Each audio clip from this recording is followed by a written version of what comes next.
So my love Christ, be my God, every thought I surrender to your way. Every fear is broken by the power of your name. My mind is renewed as I place my trust in you. The heart of Christ.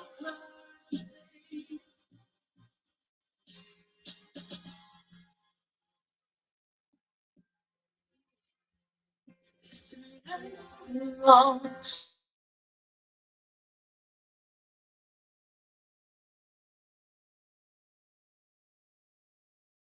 name. And the darkness must run. Jesus should triumph with you. The battle's won. You're sovereign over all. When the thunder rolls in, you're our defender. When chaos nears, we'll speak your mighty name. And the darkness must run. Jesus, you triumph with you. The battle won.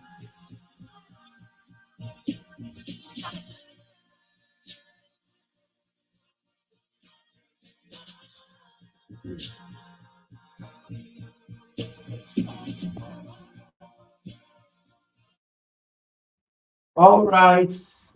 Good evening, everybody, from wherever you are joining us from.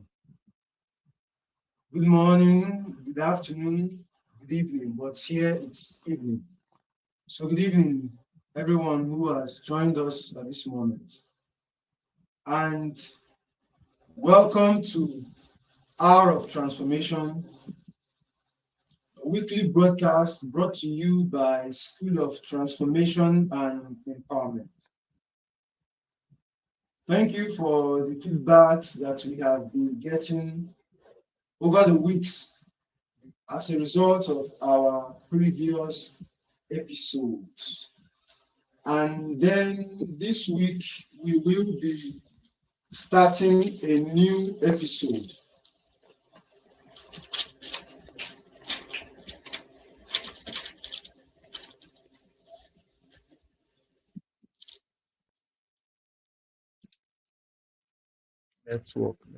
Network. Please allow us. Okay. Okay. Yeah, that's it. Network.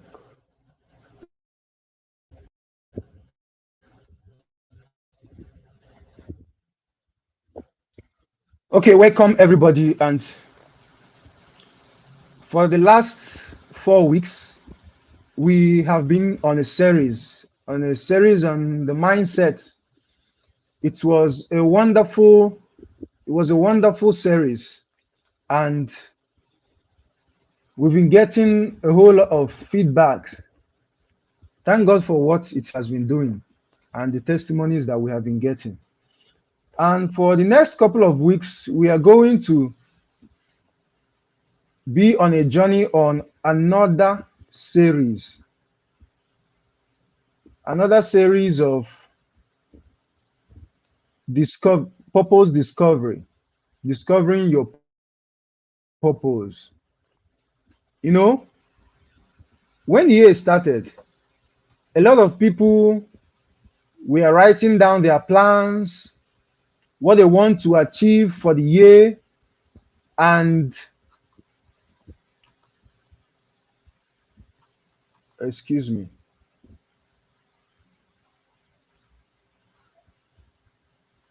okay,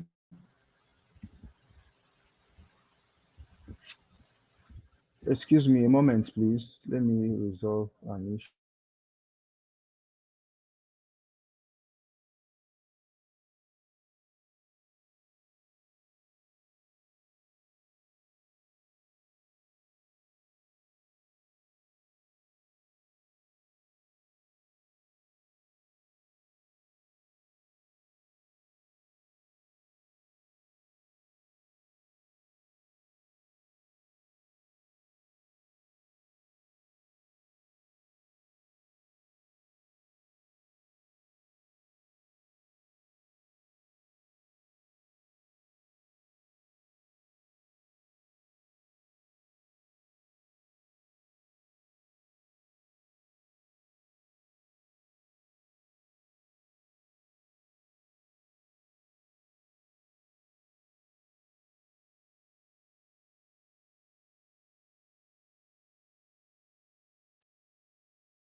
All right, welcome back. So sorry about the break in transmission. This is Nigeria, and our 4G sometimes behaves like 2G. So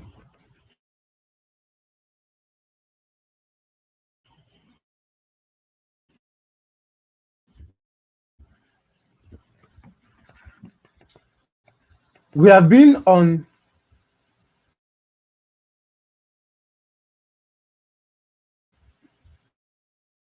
a journey of mindset series, rewiring our mindset for success. And in the next couple of weeks, we are going to be on a journey of purpose discovery.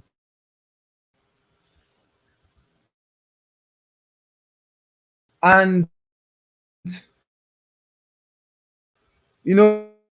like I said earlier,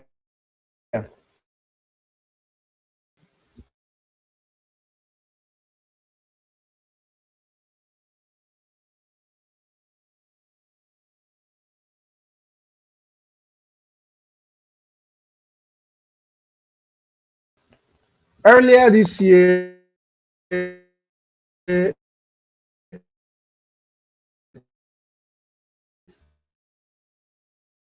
a whole lot of people were writing down their plans for the year. In fact, almost everybody succeed. They wrote down their plans for the year.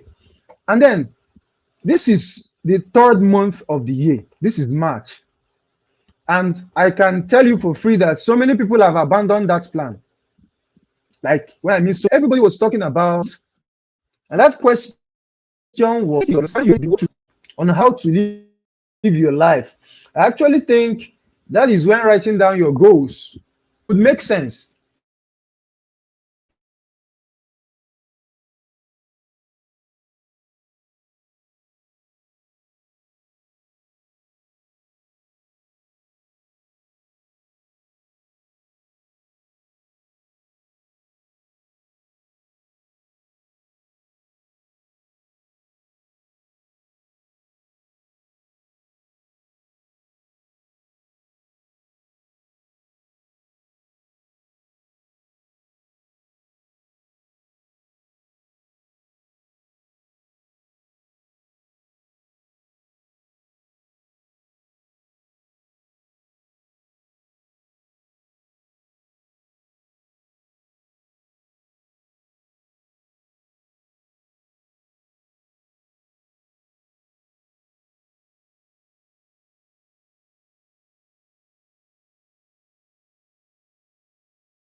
Okay, let's just hope this doesn't happen again. As I was saying, it doesn't make sense that we wake up every morning and then we leave our house, we join the rat race without even understanding why we are here on earth. First of all, I will start with this. Let us talk about death. Whenever you give birth to a child, whenever a child is born, science tells us that the child's brain is uh, uh, the child's brain is empty, rather. And then that means the child does not know anything. There is no stored information there already. But then as the child is growing up, maybe when the child is a few months old, the child usually is not conscious of things. Maybe if you bring a hot container close to the child is usually fearless, would want to dare anything. But any day that child touches a hot container, feels that hot sensation, he or she would leave that container immediately. Why? Because it's hot and it is posing something. It means that they are not comfortable with it. Good. As that child is growing up, for instance, if that child is staying is seated or standing at a height, when the child is still few months old and not understood some things, the child can dare to fall from any place. But with time, the child start being cognizant about the environment. He or she will no longer want to, fall from a height carelessly, the child is now conscious. And if that child is living in an environment where he or she is allowed to move about, they start avoiding vehicles and anything that has a tendency of hitting them. Now, another scenario is this. Have you ever been in maybe a motor accident or anything that could have led to your death? Oftentimes, you find out that when people are experiencing, they are in a near-death encounter, they they don't want to die. Let me put it this way. They don't want to die. Why? I'll tell you the reason. There is this, there is this instinct in us that is telling us that we have not finished our assignment on earth. It's an instinct. It's in us. It just tells you that you have not, sometimes you have not even started. That's why people are usually afraid to die. Now, it is normal for every human being. And I will tell you something that a particular psychologist, a research he made about human needs. He called it the hierarchy of human needs. And that psychologist is Abraham Maslow. Abraham Maslow was a psychologist who actually made a research and came up with what he called the hierarchy of human needs. And he said that the first need of every human being is a physiological need. Now, this physiological need is, eating. It has to do with what you eat, what you drink, what you wear, basic needs, basic things that you need as a human being. That is actually what he meant, he was talking about. And then you will find out that anybody who has not eaten might not even think of what they are wearing or where they will stay. That's why there is this saying that no matter what you are facing, no matter what you are going through in life, first of all, eat. Your problem might be hunger. So because it's a basic need of human beings, that's the first thing. So anybody who is tasting to death does not even care what he's wearing, whether he's naked. All he wants is just, I want to drink water. I want to eat. Then the second need, according to Abraham Maslow, is safety need.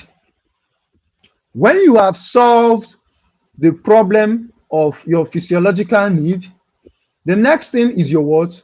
Your safety need. That's when you begin to, become aware of your environment. I don't want to stay here. I want to live in a bigger place. Maybe you have been staying in a one room, and at some point you'll be like, it's no longer fit for me. It doesn't fit my status again. I would move to a bigger apartment. You're looking for safety. You're looking for security need. The third need, according to Abraham Maslow, is love and belonging needs. Everybody wants to feel loved. But like when I mean everybody wants to feel loved. In as much as there is this movement, should I call it a movement? But a particular set of people have come with the concept of self-love, which is good. And sometimes they are like, as long as you love yourself, it doesn't matter whether any other person loves you or not. Well, in as much as it is good to love yourself, well, I'll tell you something for free. And that is that everybody, like every human being, wants to feel loved. whether be it romantic love, what's this one for between friends, philo, any kind of love. Everybody wants to feel loved and feel a sense of belonging. That's why whenever, for instance, a guy is asking a lady out and the lady keeps on turning the guy down, most often the guy will feel very bad. And do you know why he's feeling bad? He's feeling bad because he feels he's not equal to the task and that nobody could love him. The same with a lady. In fact, as a matter of fact, whenever there is you give your love and it's not reciprocated, you feel very bad. And there is this sense of we as human beings, we want to belong, being accepted into the society. Do you know that this longing to belong is why, respectfully speaking, why youth, teenagers join different cults? Because they want to belong. The society have sold an ideology to them that if you actually want to belong, you have to do this, you have to join this, you have to do that. This is why it is rampant. Everybody wants to belong, everybody wants to feel accepted in a place. Now, from being accepted, it leads us to the fourth need of every human, which is esteem needs. You know, whenever, going back to the third need, love and acceptance, whenever someone is being rejected by another person or a group of people, first of all, you have dealt with that person's ego. That person's ego is what you have dealt with, not really that person himself. It is their ego. And when they remember that so and so person turned them down, it stinks their ego, it brings their esteem down.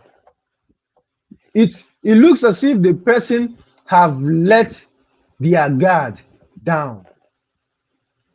So everybody wants to, that feeling of I am worth something.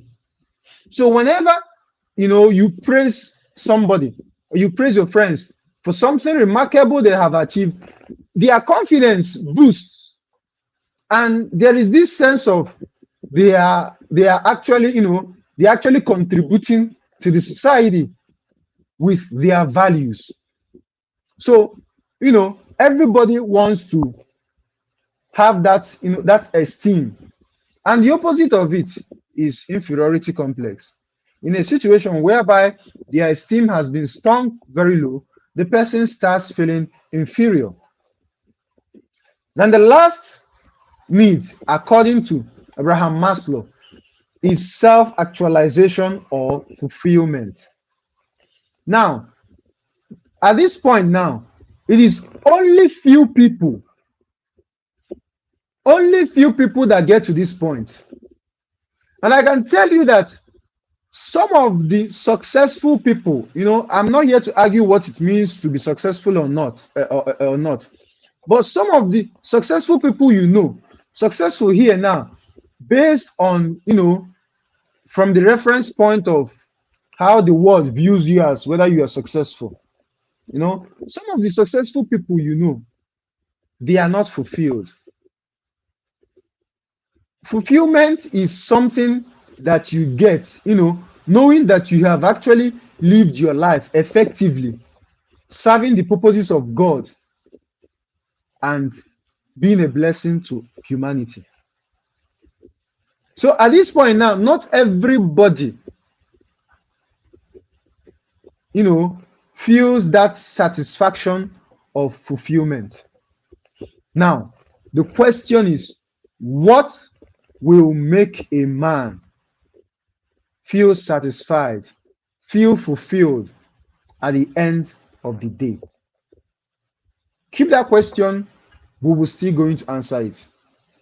Like I said, you can write down self-fulfillment is the satisfaction you derive knowing that you have lived your life effectively serving God and humanity.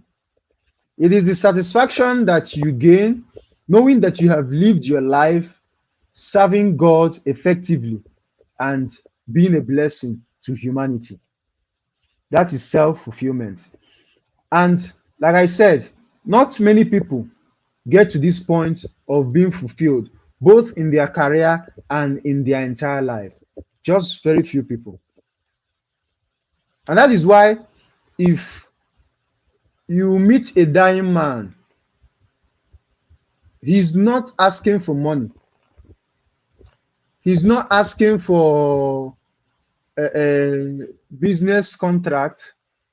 He's not asking for anything. He only wants time, which means we as human beings trying to prolong our death is a function of we knowing that there is something we have not done. So when you meet a dying man, all he's asking for is time. Time so that they can, do that thing they feel they should have done before that moment. And that thing is the only thing that could have given them fulfillment and peace. Fulfillment gives you peace. If you have ever watched some Nollywood movies where a villain is killing people, and at the point of death, he will be like, I want to confess, I killed this person, I killed that person, I did this, I crashed this, I did all of those. They are just saying that thing because there is this peace they want to get before they die. But then we leave all of this and chase the things that do not matter. There is only one thing that can give you self-fulfillment.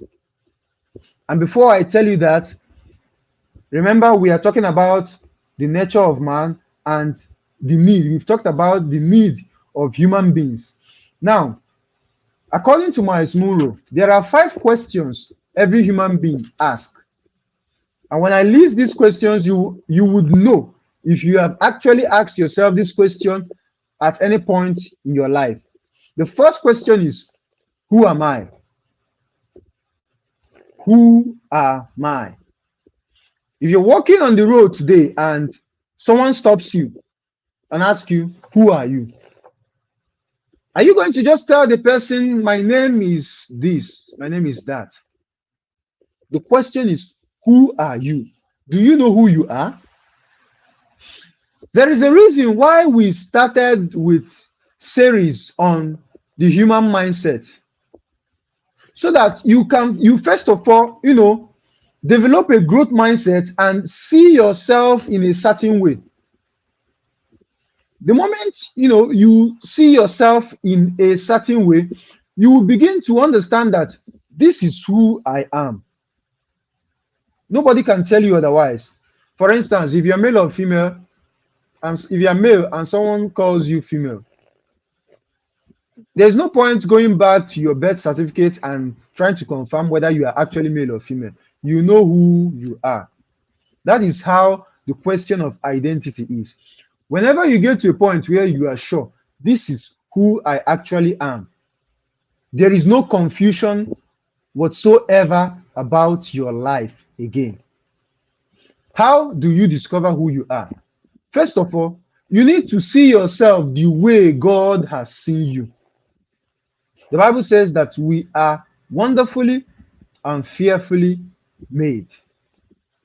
Now, if you're looking at the mirror all the time and telling yourself, I am ugly, look at how my face is, look at how my nose is, look at this one, you are already, sending message to people on how they should see you.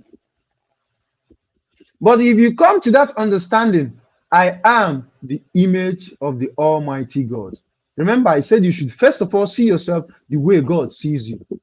I am fearfully and wonderfully made. It conditions your subconscious. And as it conditions your subconscious, the way you see yourself is the way other people will see you. No doubt about that.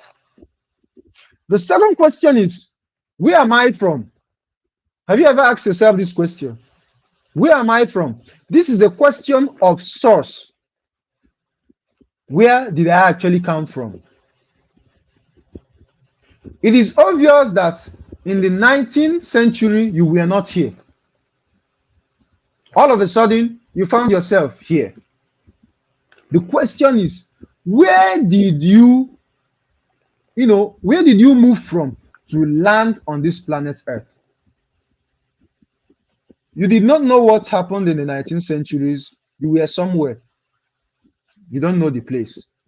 And then look at 21st century, you are here. So the question of where we come from, most people have asked that question. Do you know? Then the third question is, why am I here? So if you came somewhere to this place, there is a reason why whoever sent you here brought you here. So if you cannot answer that question, why are you here? This is where your problem starts. You need to get to a point where you are able to answer the question, why am I here? Because there is a reason why you were sent here. And that is a question of purpose. The reason why you come to this world. The Japanese call it Ikegai, if I'm correct with the pronunciation. Ikegai, the reason for your being, the purpose of your living, why you are here. The number 4 question is, what can I do? What can I do? Ask a question on potentials, your potential. I'm still going to differentiate between purpose and potential. And lastly, where am I going to from here?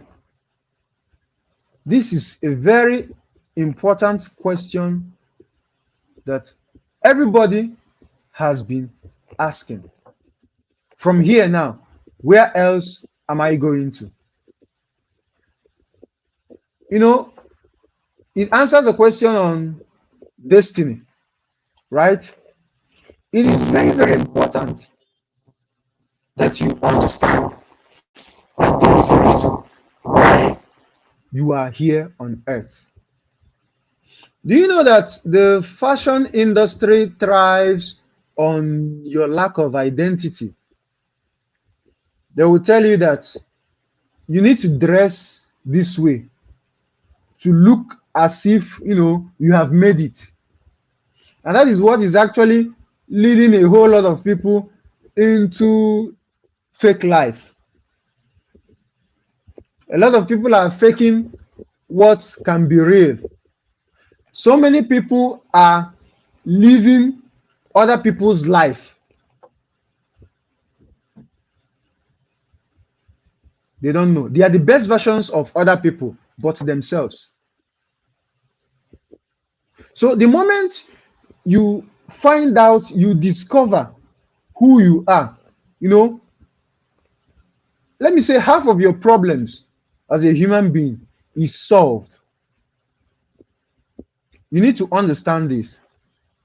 And finding out who you are, it is not easy. I can tell you for free. Remember, in our previous series, we kept on saying that nothing is easy. Even changing a negative mindset is not easy to change a negative mindset. Nothing at all is easy.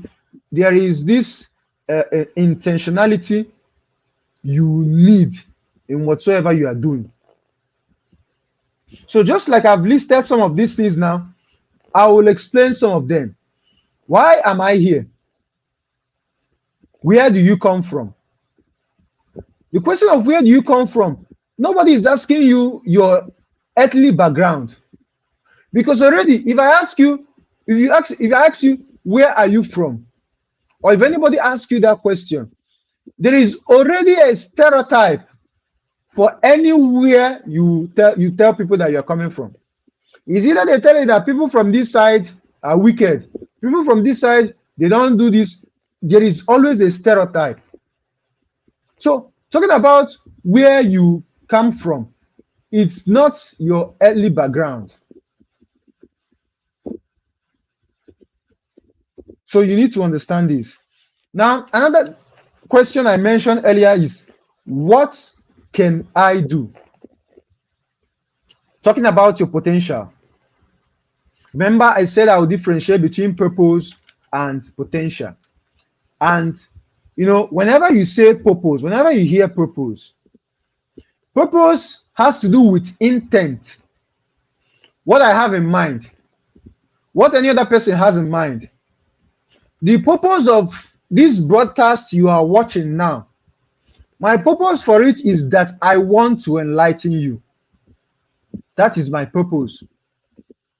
So purpose has to do with the intent of doing anything. I'll give you a definition I wrote here, very simple. Purpose is the driving force that gives direction and meanings to our lives. What is driving you? What is making you wake up every morning and you go to work? Staying there from morning till evening. Some people from morning till night. What is your driving force? Your driving force could be money. You want to pay your bills. What is the purpose? What is driving you that you wake up every morning as a student, you go to lectures, even under most stringent circumstances, you have to receive your lectures and do a lot of things.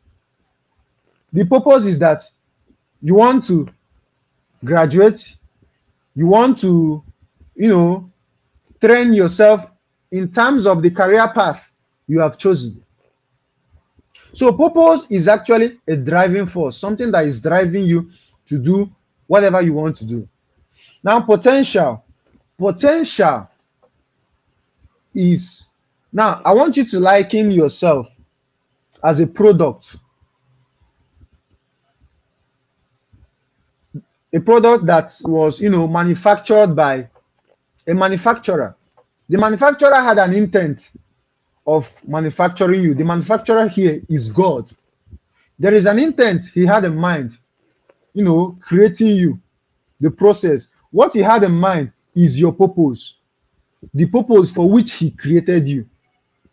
And now, your potentials now is the tendencies, some things, most things you can do that you have not yet done.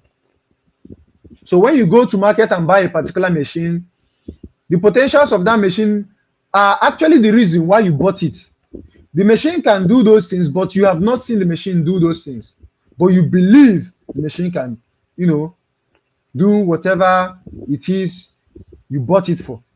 The same way you are. Your manufacturer, God, created you. He put a lot of potentials in you. Most times, we don't often find these potentials. And I will tell you why. Your potential is your dormant ability.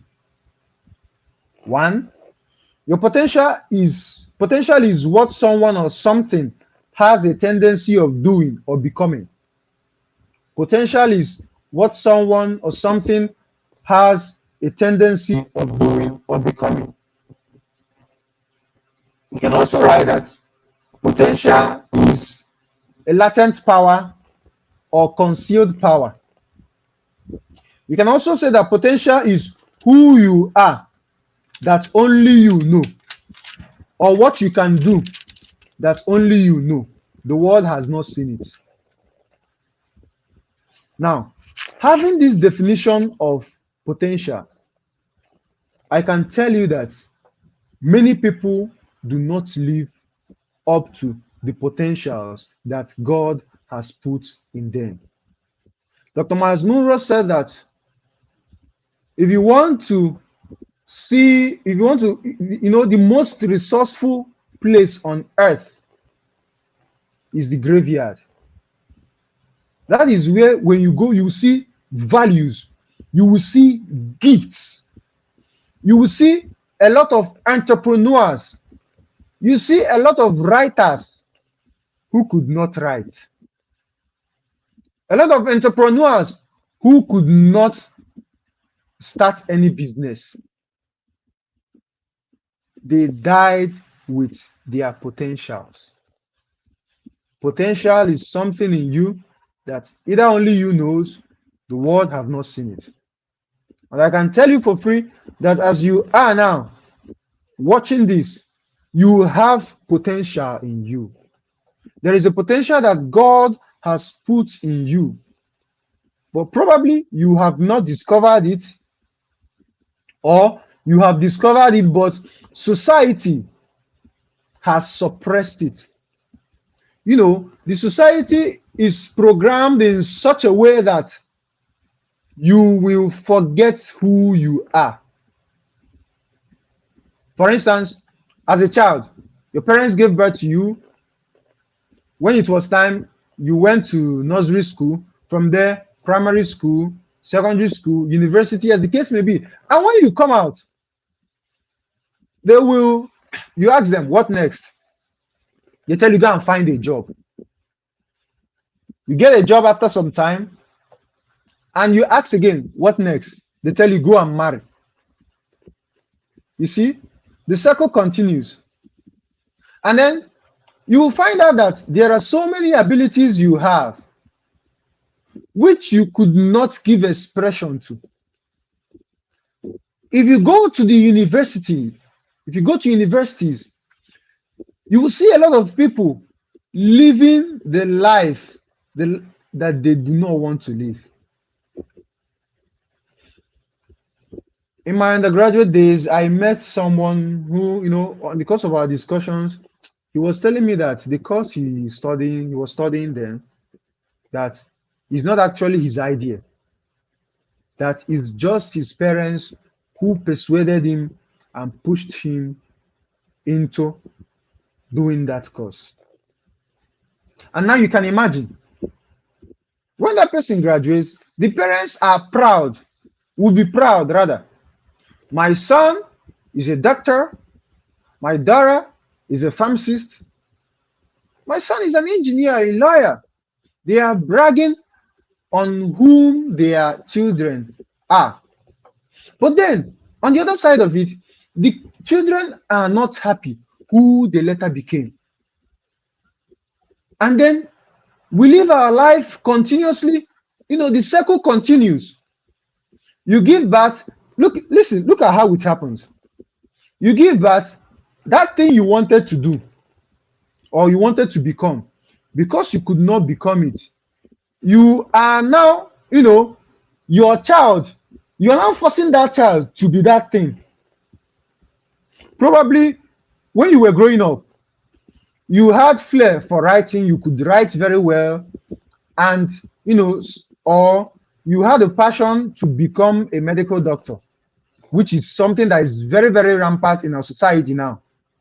And then something happened, maybe as a result of finance or another thing, and you could not achieve these goals as a parent. All of a sudden, when you give birth to children, you will insist that that child would become a medical doctor. See, I'm busting some of our parents now. I'm so sorry about this. And then, because they could not achieve that thing, they are now insisting that their kids would do those things. It becomes a problem. And now, if at the end of the day they win that battle, the child is studying a course they are not even happy studying. And that's why you hear a lot of people say things like, it was if not for my parents, I would not have been studying this course. In other words, you are saying that if not for your parents, you would be living a happy life. Remember our question earlier, what exactly could give a man fulfillment? The only thing that can give you fulfillment is walking in your purpose, walking in the purpose for which God has created you. Some of you are great singers, But as I'm talking to you now, you have never, in fact, you've not even rehearsed for any day. Some of you are great artists. You can draw. But as a matter of fact, you are somewhere studying maybe law. Because in our society, everybody wants to study courses that you will be proud to say, I'm studying this course. But one thing you forget is that that course, you're only studying it for a couple of years. After that number of years, nobody is asking you again, what course are you studying? You see one mistake growing children make, because you are playing the short-term goal. You are choosing a course so that if anybody asks you what course you are studying, I'm studying medicine and surgery. I'm an engineering student. You know how we pride in the courses we are studying. Some of these things are not our passion. Some of these things are not what we are born to do. I am telling you today that there is a great potential God has put in you. And that potential He has put in you is like the rod of God upon your life. It is something that would make your life easier if you are able to harness that gift very well. So find it. Find it. Once you find it, life becomes easier for you. You would stop struggling with a lot of things. You will stop struggling with a lot of, in fact, once you discover your purpose, it reduces competition. So many people are in competition with anybody. Once somebody is doing what you are doing, you start envying those people. Once you discover your purpose, you will find out that you are on a class of your own. You're not competing with anybody. And that will reduce jealousy, envy. It will also give you peace of mind. So, in other words, if you discover your purpose through the potentials God has put in you, and you live your life serving God and humanity, being a blessing to humanity, you would live a fulfilled life. Apostle Paul got to a point in his life and he said that he has fought the good fight. There are people who have come to a point in their lives and they will be like, God, you have done this for me. My eyes have seen this. I can now, they will tell themselves, God, you can now take me. I have seen this. It has given them peace of mind. A particular woman, Anna the prophetess, kept on praying for Jesus for years. And when Jesus was born, that was it. That was exactly why, in fact, that was her own purpose, to pray the Son of God down to earth. And once Jesus was born, she knew that, yes, she has done what she came on earth to do. So I am not saying this to scare anybody, but the proof that we are not working in purpose is why at any slight misfortune, we are afraid to die. It's just a proof that we have not gotten some things. And I'm not saying that because you have discovered your purpose, you should go and orchestrate something that, no, you don't die like a fool. But I am just, giving you a reason why you, as you are now, if anything happens to you, you are afraid, or you take off. You don't even want to confront a lot of things. You are just afraid all the time. So try and discover your purpose. And how do you find your life purpose? I'll give you just one. one way today. Remember, this series, we are not rushing it. I don't just want to come here and list out a couple of things for you and tell you, and then we go back. No, no, no. I want you to become what you are hearing. I want you to become what you are hearing. And the first way to discover your life purpose is you ask yourself, you discover what you are most passionate about. Now, whenever we talk about passion, passion, passion, I hear a lot of things from some people. They'll tell you that there's nothing like passion. You just find something that gives you money and do it.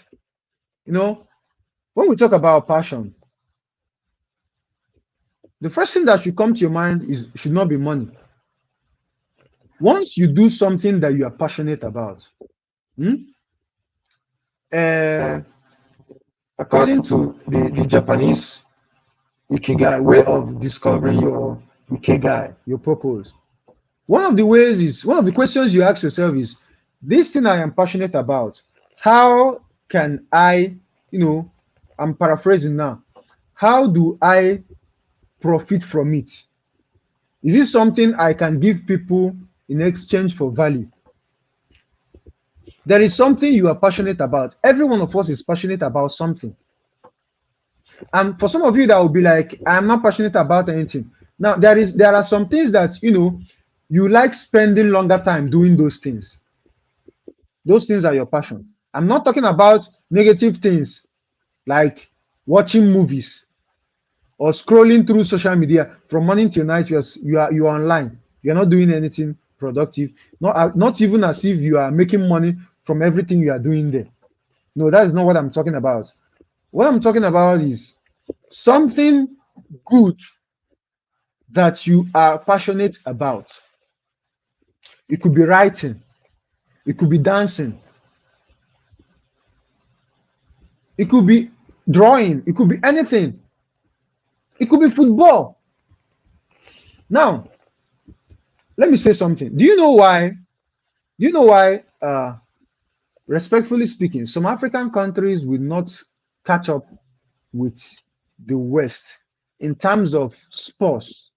At least I'm sure of sports, except we change the narrative.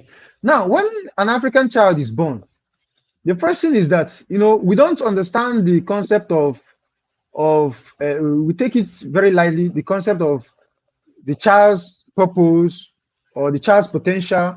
We take it so lightly that we just want the child to go to school, come out and become one or two things.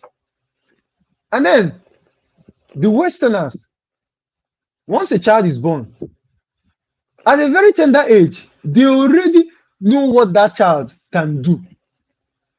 And so you find out that, for instance, a child can be in a football academy as early as age 7, 8, 9, 10. But here in Africa, you will first of all go to school now, nursery school, primary school, secondary school, and then university, as the case sometimes. Or most times, they just stop at secondary school. And at that time, how old are you? You are at least 16, 17, 18. And that's when you now start taking your football career seriously. Because people have now told you you are good in football, this, that. No. But over there, at a very tender age, they know what a child, the tendency of what a child can become. And so they start training that child in that regard. And so where at age 20, you and somebody who has been training from age 7, come on, tell me, you are no match. There is no way they can match two of you. So as a matter of fact, it is important you check those things you are passionate about. That is God talking to you. That is God telling you this is the career path you should choose. For some of you who are confused about the career path you should choose, they will tell you this career does not give money, this one gives money. Well, I respect everything that they have been you have heard or any advice you have gotten from people who have gone ahead of you. But I can tell you, you will feel more fulfilled, more satisfied doing what you are passionate about than doing something for money. At the end of the day, you will find out that this money is just a piece of paper. The real value is you and that thing God has put in you. That is the real value. If you can be able to harness those things properly, you would not suffer. This is the first way. And I am going to be stopping here tonight. I don't know if anybody has questions, and you can. Okay, I'm seeing some comments. Good. This is where we'll be stopping for tonight. I want you to go back home, think about what I have just said, and I want you to come back next week knowing fully well what you are passionate about. And then we would enter the second point, the third point, until you have discovered fully who you are and why you are here. Because these two questions, once you answer them, your life changes. Miles Monroe said that the day you discover who you are, the day you discover your purpose is the day you start living. Thank you very much for joining me, and see you next week.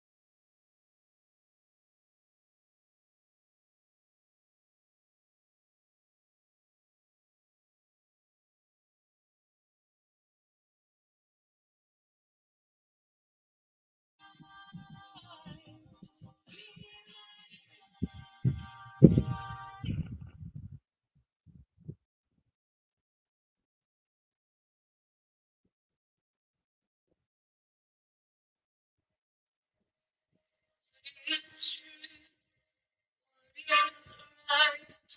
What is not in your sight? These things I'll dwell upon and I'll fix my eyes.